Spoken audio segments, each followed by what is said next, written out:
大家好，我是香香。今天做了麻薯包，不用预拌粉也可以一次成功，而且没有用到小麦粉，对肤质过敏的人也很友好。准备140克牛奶加30克玉米油，搅拌均匀，然后加25克糖、1.5克盐，再加25克大米粉，其实也可以用面粉代替。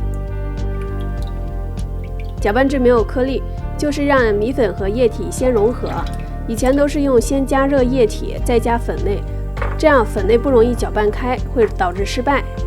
倒进不粘锅里，不停搅拌，直到比较粘稠。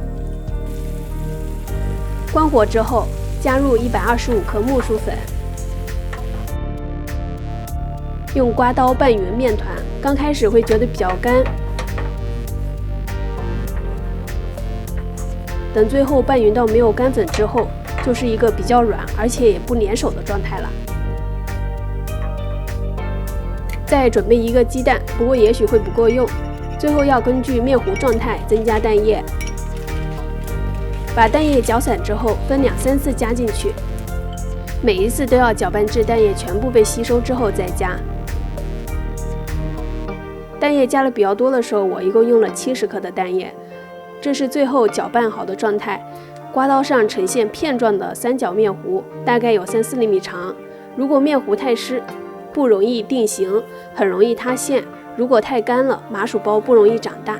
最后加一些芝麻，搅拌均匀。黑芝麻也是可以省略的，做成原味的麻薯包。然后把面糊倒进裱花袋中，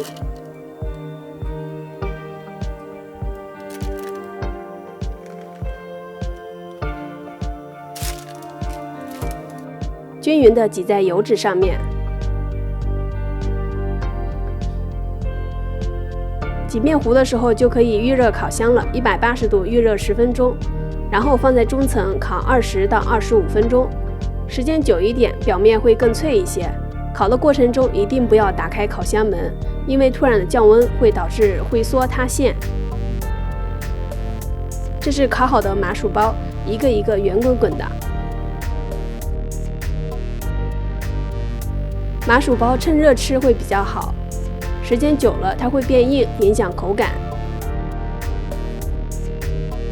这种不需要预拌粉做的麻薯包也是个个空心，而且没有添加剂，给孩子吃的也很放心。只要注意最后面糊的状态，基本都可以成功的。我是香香，期待您的订阅和关注，我们下期再见。